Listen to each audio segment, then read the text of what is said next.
전 국민권익위원회 위원장, 지금은 백수, 부산에서 대레사 여고를 나온 찐 PK. 어째 인사를 어쨌든 PK 출신이라고 하셨잖아요. 그럼 내년에 뭐 PK 쪽으로 생각을 하고 계신 거죠? 뭐 이렇게 훅 들어오신다고요? 원래 전현 위원장 지난 정권에서 임명됐으니까 쫓아내야 된다. 그리고 그 돌격제장이 사실 이제 유병호 이제 사무처장이라고 봐야 되는데 그냥 포스만 봐도 좀 무서워요, 사실은. 솔직히 겁이 하나도 안 났어요.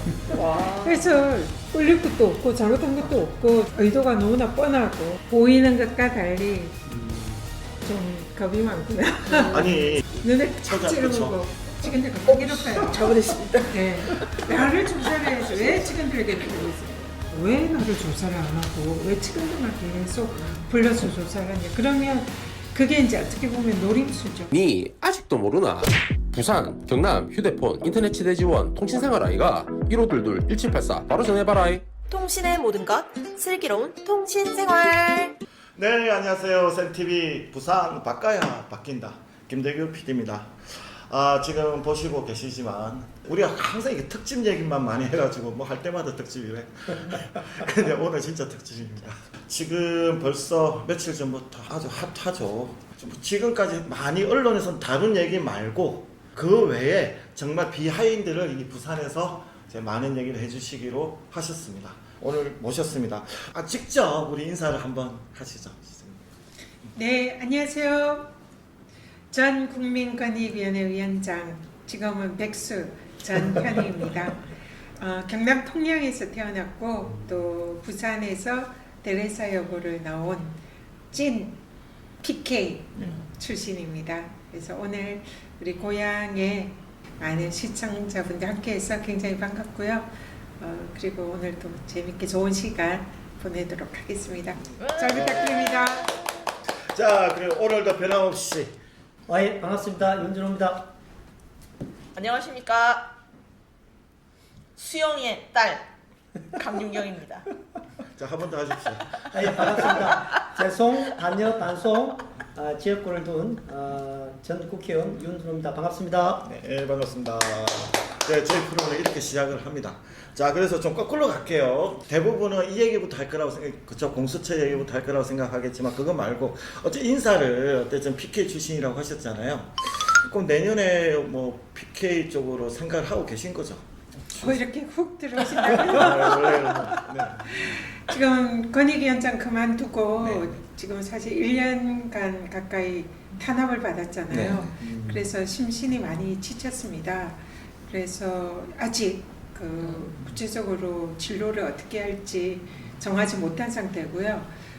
그냥 원론적으로는 국민들이 저한테 명령하는 것에 따르겠다. 제가 쓰임새가 그렇죠. 어떤 쓰임새가 있을지 그런 부분을 차차 고민해 보려고 합니다. 그래서 아직 구체적으로 어디 출마를 하겠다. 그렇죠. 내지는 이번 총선에 꼭 출마해야 되겠다. 이런 거는 아직은 아무것도 정해진 건 없습니다. 근데 다들 말씀을 그렇게 하시는데 태어난 곳, 자란 곳, 특히 중학교, 고등학교에서 자란 곳에 대부분 다 그 지역에 대부분 다 생각을 하시고 그쪽에서 많은 일을 하고자 원하시는 것 같습니다. 제가 자란 곳에 우리 강윤근 변호사가 꼭 그 지역은 열심히 아니라도 활동을 하고 저는 있더라고요. 막미여 중이었고요. 제가 그래서 열심히 지원하겠습니다. 우리 위원장님께서는 수영여 중이셨습니다. 그리고 대레사여고 출신이잖아요. 네, 그죠? 수영여중과 대레사여고. 그럼 대레사여 보면은 저기 서면 쪽이잖아요. 그죠? 진구죠. 네, 진구. 진구. 지금 초유 사태잖아요. 감사원이 공수처의 감사를 받는 초유 사태가 이제 일어난 거죠. 대부분이 말씀을 하시는 게 최재 원장의 허수아비와 그 뒤에서 미는 유병호 사무총장의 작품이 결국은 불발로 끝나면서 허탕뿐만 아니라 완전히 지금부터는 이제는 지금 눈빛 보셨죠? 역공을. 이게 역공이라고 이제 엄청난 이제 준비가 되는 건데 결국 이제 그저께죠. 공수처로 이제 압수수색이 들어간 건데 그 지난해 8월 그 더불어민주당과 올 4월 그 우리 위원장님과 그리고 지난 7월에 참여연대까지 잇따른 고발에도 전혀 유동이 없던 그 공수처가 모처럼 역시 이제 뭔가를 다 가지고 있다가 그 감사원이 이제 윤석열 정부 들어 최재형 원장과 유병호 사무총장 주도 아래 거의 뭐 정권 돌격대라는 얘기를 들었죠. 거기에 이제 공수처가 강제 수사를 착수했다는 거죠. 결국은 우리가 그 2달 전에 그런 얘기를 했었어요. 13개 항목이 있었죠. 거기서는 이제 사무처에서 자기 마음대로 해석을 해서 전혀 우리가 법률로 따지면은 증거 없음인가요? 뭐가 되나? 감사원 용어로는 불문 결정이고 네. 검찰 용어로는 무혐의, 무혐의, 법원으로는 그쵸. 네. 무죄 판결 그쵸. 이런 걸 받아는 13개 다 그죠? 네. 그냥 무혐의 처리가 된 부분을 약간의 변질을 시켜서 호도로 했단 말이에요. 그런 것까지 다 해서 이제 결국은 이제 직권남용, 권리행사법 방해, 이해충돌 방지법 위반 등 뭐 여러 가지 그죠? 사안으로 공수처가 수사를 하고 있는데 이 부분에 대해서 이야기 좀 한번 해주시죠. 그냥 뭐 내용보다는 내용을 네, 알고 네, 계시니까 네, 심정이라든지 이런 네. 부분들을. 사실 감사원 하면 대한민국의 공직 뭐 사장이나 뭐 회계 감찰 이런 걸로 헌법기관으로 제일 중요한 기관이잖아요. 그래서 이제 정치적 중립성, 독립성을 지켜라. 그렇게 되어 있어서 임기도 정해져 있고, 그래서 뭐 우리가 잘 아는 뭐 이해창 전 네. 한나라당 총재 같은 경우 감사원에서 정권과 싸우는 그런 대쪽 이미지로 그렇죠. 그 때문에 사실 그렇죠. 대통령 후보까지 오르신 그런 분이잖아요.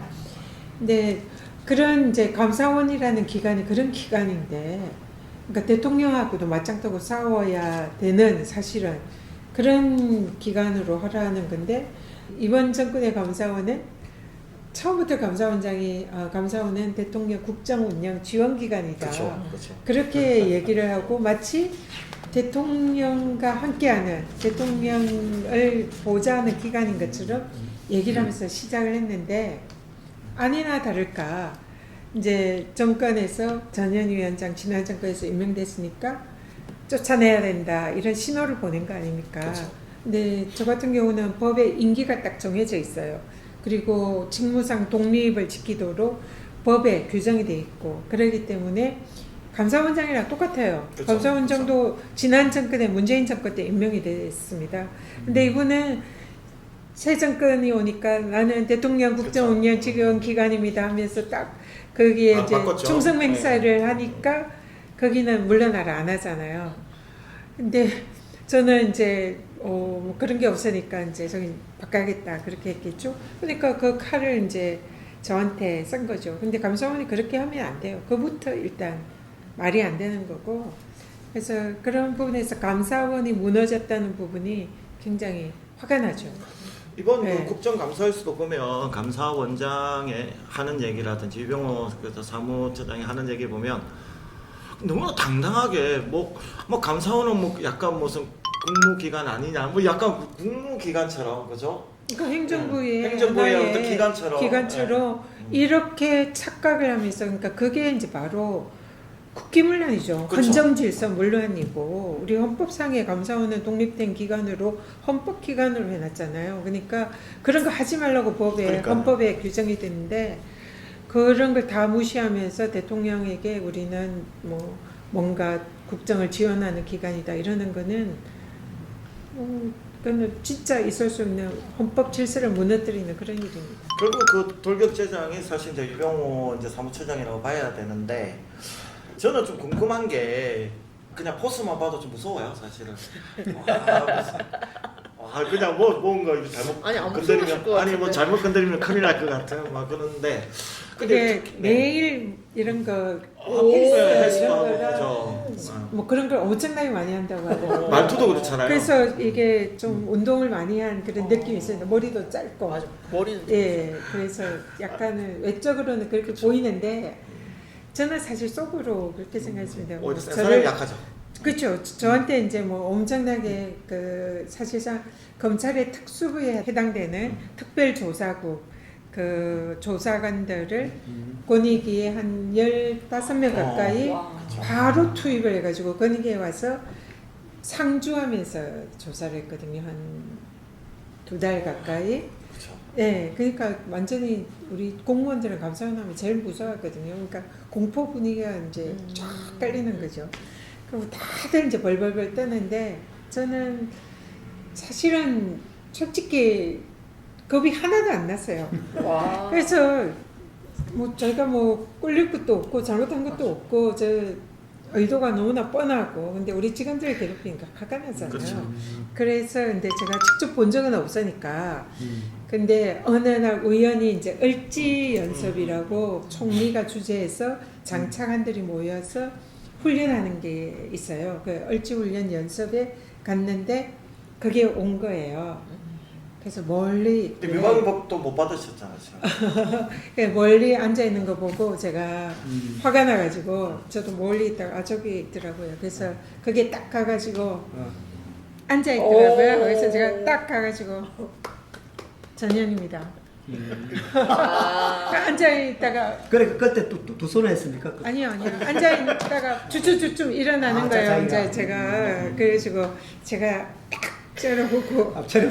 그리고는 그러다가 제가 실수를 해가지고 명패를 떨어뜨렸어요. 일부러 그런 건 아니고. 실수로. 설마 제가 일부러 그랬겠죠. 명패가 떨어졌어. 땅에 뚝. 그래서 제가 딱 쥐어주고 딱 올려놓고 이제 뭐 유병호 뭐 이렇게 쓰여있죠. 그리고 우리 직원들 좀 그만 괴롭혀라. 직원들 지금 왜 나를 지금 타겟으로 검사를 왔으면 나를 조사를 해야지. 왜 우리 직원들만 괴롭히고 나는 왜 조사 안 하냐. 그래서 직원들 그만 괴롭히고 나를 조사를 해라. 내가 얼마든지 조사 받을게. 그렇게 얘기를 했더니 말을 못하는 거예요. 한마디도 못. 그러니까 내가 보면서 이분이 보이는 것과 달리 그러니까 좀 겁이 많구나. 아니 사실 그런 걸 좀 느꼈습니다. 눈을 탁 처자, 찌르고 딱 했거든. 우리 직원들 그만 괴롭혀요. 잘못했습니다. 네. 아니 그러실 거 나를 조사를 해야지 왜 직원들을 괴롭히고 있어요. 아니 틀린 딱 말씀 봐도- 하나도 없어요. 아니 어쨌든 제일 누구보다도 제일 많이 대했을 거 아니에요 유병호 차장 그렇지. 그죠? 많이 이야기도 많이 하고 저는- 사적인 얘기도 좀 하셨을 거 저는 같아요. 유병호는 모릅니다. 그때 한번 아. 처음이자 마지막이고 아. 그 다음에는 이제 제가 계속 공격을 했죠. 유병호는 방어를 하는 감사원 거고. 수사관 특별조사국 수사관들 동원해서 저를 괴롭히고 언론에 흘리고 허위사실 흘리고 명예훼손 계속하고 저는 이제 정식으로 대응을 했죠. 감사를 할 때 나오는 법률적인 문제, 불법성, 절차 위반 뭐 이런 것들 하나하나 꼼꼼히 이제 그걸 가지고 공격을 했죠. 제가 왜 어떤 생각이 들었냐면 12명의 이제 거기 조사관이 이렇게 상주를 했다 그랬잖아요. 네. 옛날에 보면 우리가 사채시장에 가면 명동 사채시장에서 돈 못 돌려받으면 쫙 몇 명 보내가지고 뭐 아무것도 안 하는 것처럼 하면서 그러면 아무 일도 못 하잖아요. 겁먹어가지고 뭐 이렇게 이런 것처럼 분위기가 완전히 분위기가 업무가 마비가 될 거 아니에요. 몇 달 그것도 동안 마비가 한두 명이 아니고 12명이면 네. 사실은 또 걱정 옷 입고 막 이게 분위기가 딱 보여. 근데 또 두 달이잖아요. 공무원들은 완전 공포 그렇죠. 분위기. 근데 한 달 지나면 서로 친해지지 않나요? 아니 유병호 총장은 여기 안 오고 아니 그냥 그분들하고 12명 그분들. 아 직원들끼리나 친해졌을 수도 있어요. 근데 저는 뭐 직접 보지를 그렇죠. 못했습니다. 네. 왜냐면 제가 왜 이 생각을 했냐면 그들도 사람이고 그들도 인지하는 게 있으면 또 이제 같이 이야기를 하다 보면 나는 그럴 것 같아. 왜 군인들 그런 거 있잖아요. 옛날에 왜 의무 경찰들 보면 전투 경찰들 어쩔 수 없이 이렇게 막잖아요. 어쩔 수 없이 가서 막아야 되는 입장. 그래도 이제 서로 이야기를 하다 보면 이야기를 하죠.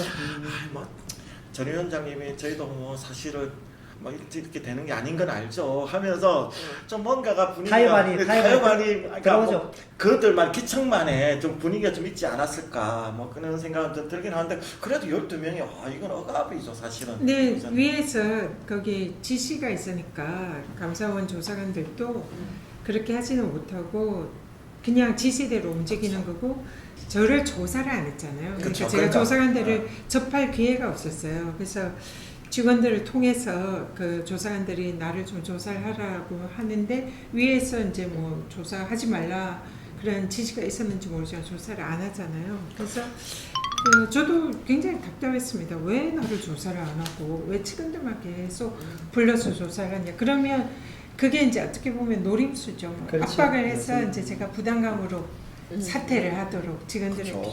계속 그리고 직원들이 그러면 저한테 불만이 생길 수 있지 않습니까? 저 사람만 그럴 수 나가주면 있겠다. 우리는 괜찮을 텐데 괜히 안 나와서 우리가 고생한다. 이런 걸 노린 것 같습니다. 우리 의원님하고 또 특별한 사이시라면서요? 예. 안 그래도 좀 전에 저희 이제 지역구에서 이제 간담회를 당원들하고 해왔는데 굉장히 많이 좋아합니다. 또 특히 이제 뭐 개인 인연이 제가 국회의원 생활하면서 또 모금적으로 또 선배 의원으로서 또 많이 배운 것도 있고 또 저한테 또 각별하게 국회 길을 볼 때 여기 길 가라 저 길 가라 이 길 가면은 많이 배울 수 있는 길이고 이 길 가면은 굉장히 난처해질 수 있으니까 공적인 일을 해라 이런 뭐 많은 조언들 격려를 많이 받았기 때문에 특별히 제가 존경하는 분이죠. 그것도 요즘 들어 더 고맙게 생각을 합니다. 특히 윤석열 현 대통령하고 오름에 대한 구체적 자료를 가지고 이렇게 대응을 하고 굉장히 모범적으로 제가 존경하는 분입니다. 너무 거창의 말씀이고요. 제가 존경하는 의원님이고 20대 네, 국회의원을 같이 했습니다. 네. 그래서 험지잖아요. 네. 우리 민주당 그쵸. 입장에서는 험지 중에 험지. 또 저도 강남의 강남을이었죠. 국회의원에서 네. 정말 험지 중에 험지 활동을 같이 한다는 그런 같은 동병상련이랄까 이런 게 있었고요. 워낙 성실하고 열정적이고 또 능력이 뛰어나셔서 사실 제가 많이 배웠습니다. 그래서 제가 정말 존경하고 좋아하는 분이라 오늘 이제 좀 응원하는 차에서 우리 지역에 함께 일정을 그렇죠. 보내고 왔습니다. 변호사님 약간 그런 것 같지 않아요? 강남을, 또 해운대을 약간 보면 서울에서 제일 잘 살고 부산에서 제일 잘 사는 동네에서 수영도 그쵸. 약간의 어려운 지역에서 그 고생하시네요. 잘 사는 데가 민주당 입장에서는 다 험지인가 봐요. 그런 것이 묘하게 그렇게 좀 돼 있다 그죠? 근데 제가 강남에서 이제 당선이 됐었잖아요.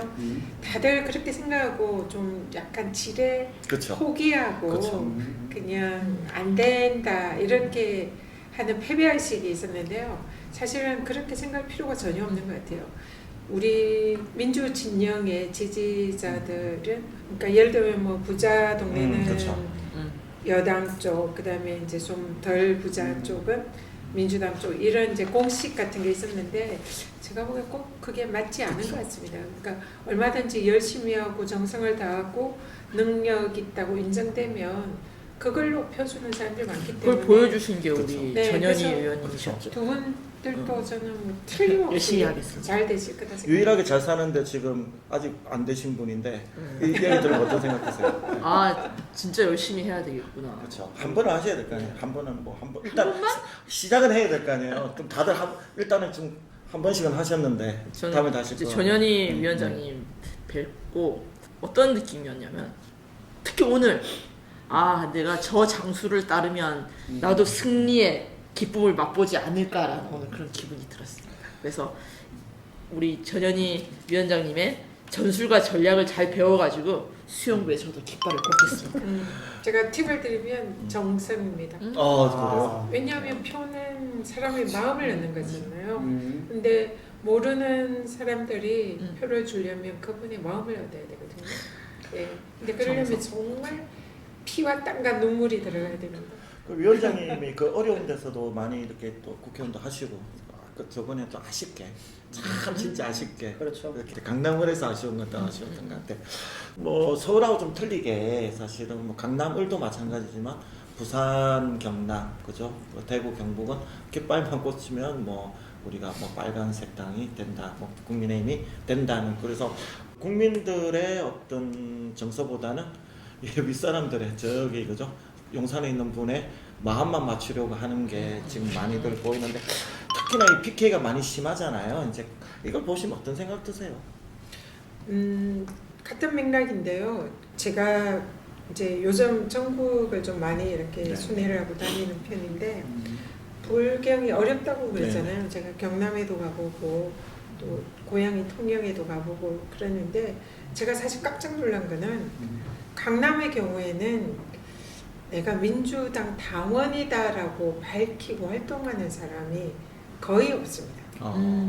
네, 그래서 사실 제가 당선될 때도 거의 혈혈단신으로 그렇죠. 하다시피 네, 하면서 그렇죠. 했거든요. 근데 어렵다고 하지만 불경 지역에 오면 같이 하시는 분들 많잖아요. 당당하게 그리고 민주당을 당원이다 생각하고 또 싸우고 사실 강남에서는 그런 분들이 거의 없습니다. 그래서 제가 무슨 말씀을 드리려면 그게 충분히 가능하다. 제가 느끼는 느낌은 그래서 아까 제가 뭐랬죠?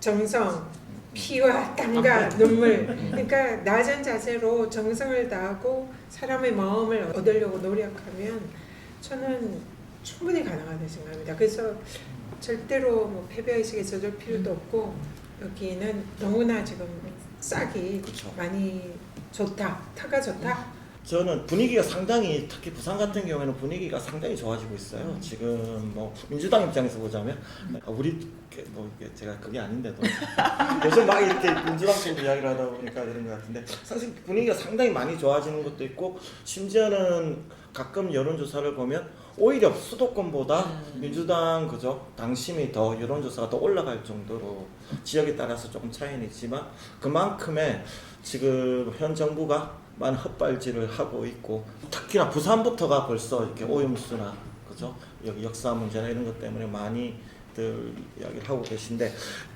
그 네, 제가 그런 봐도 생각이- 완전 지금 네. 정상 7개월 남았는데 그때 강남을에 당선되실 때 7개월 전으로 생각하면 오히려 지금 두 분의 그게 훨씬 나은 것 같아요. 훨씬 좋습니다. 어떤 부분에서 나은 것 같아요?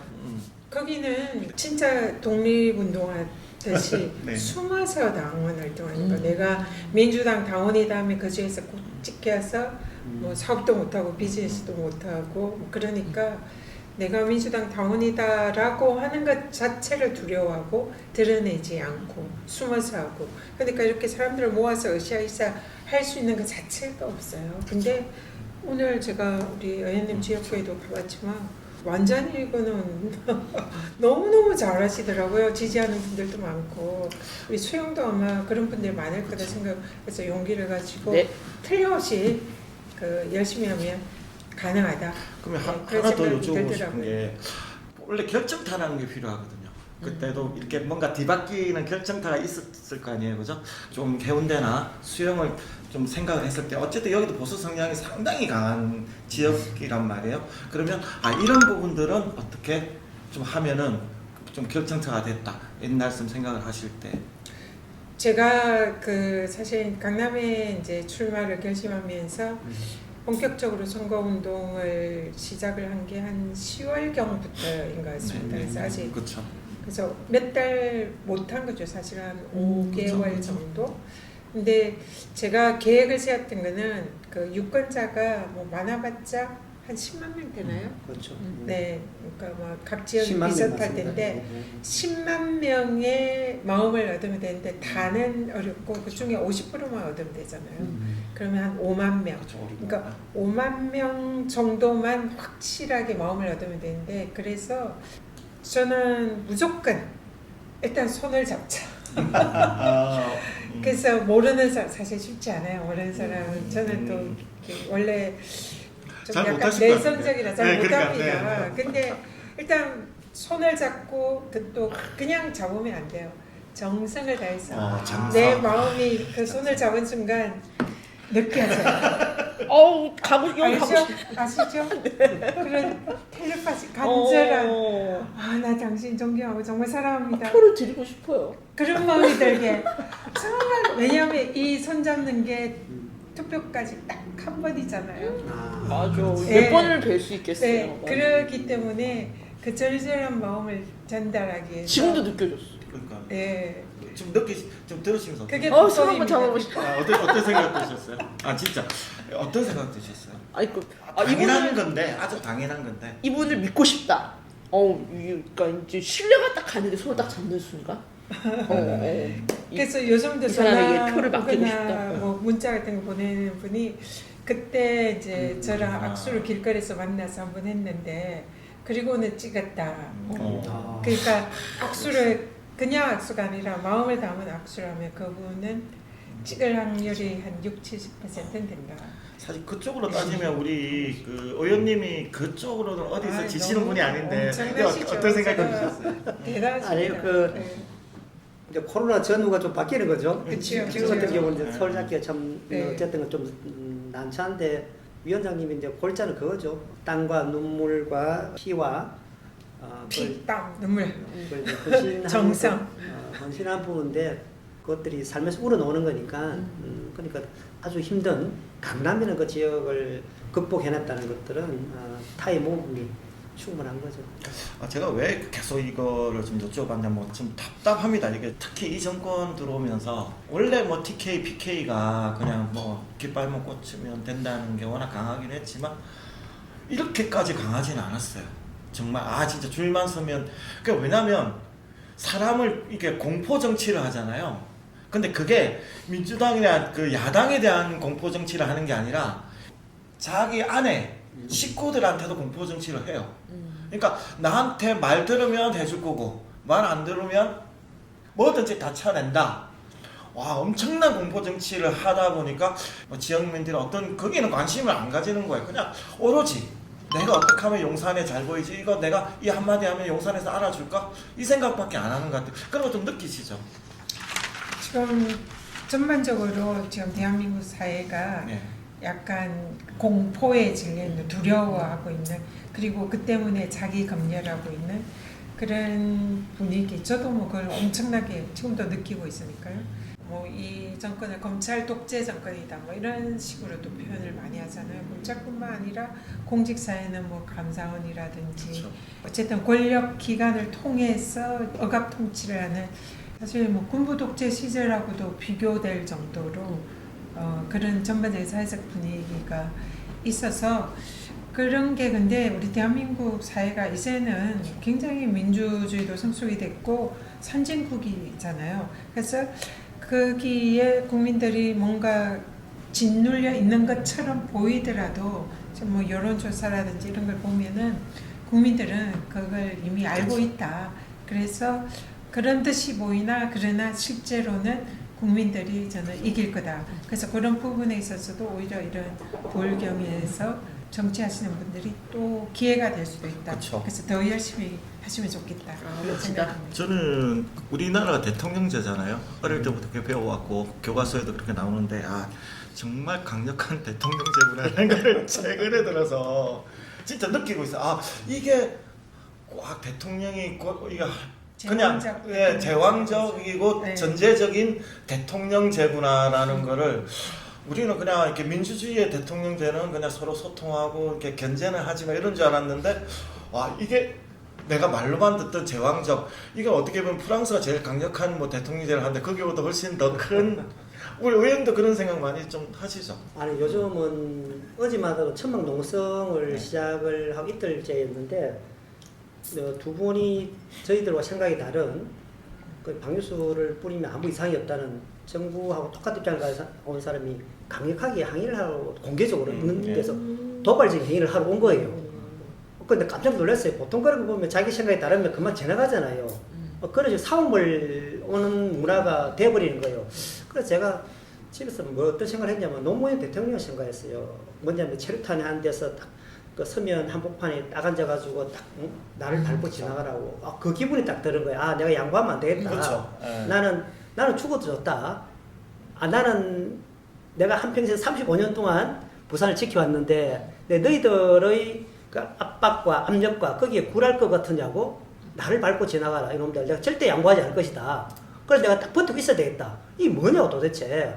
아니 신선하게 우리는 그 허가를 다 받아가지고 우리의 뜻을 펼치고 있는데 그 앞에서 도발적 행위로 싸움을 걸어오는 거예요. 와, 이렇게 우리 삶을 항폐하게 만들고 완전 편을 나눠가지고 이렇게 민주주의가 근간의 뿌리가 무너지는 걸 보고 제가 다시 한 번 더 마음을 좀 잡았어요. 내가 절대 양보하지 않을 거고 꼭 용기를 가지고 내가 한번 극복을 한번 해보리라 생각을 했어요. 아니 지금 뭐 이제 거의 뭐 기존 확정이 된 거라서 말하자면 이제 수영고 같은 경우에는 이제 국민의힘의 이제 주진우 검사, 공안 검사님이 이제 거의 공천이 확실시 되는 것처럼 해서 되고 있는데, 야 이게 근데 그 탈이 너무 무서운 거야. 나는 검사 출신이라고 상상을 못했어요. 되게 온화해 보이잖아요. 이제 검사를 대항하셔야 되는데 좀 뭔가 불거리 의지가 좀 생기시나요 요즘? 아, 공안 검사 주진우 검사와 붙어서 꼭 이기겠습니다. 그리고요 정말 이렇게 센 사람이 오면 더 불타오르시겠습니까? 그렇죠. 네. 아 무슨 그렇다고 전봉민 의원을 제가 안 세다고 말씀드리는 건 아니고요. 근데 센 사람이 오면 또 불타오르는 게 또 우리의 특성이니 더 파이팅해서 잘 싸우도록 하겠습니다. 자, 뭐 제가 왜 이 말씀을 이제 잠깐 이렇게 들었냐면 이제 조금 이제 본론을 들어가자보다 이제 더 나은 콘텐츠를 만들려고 저희 센TV에 협찬해 주신 분이 계십니다. 가득 신공항 건립과 2030 부산 엑스포 성공 유치를 위해서 BNK 부산은행이 함께합니다.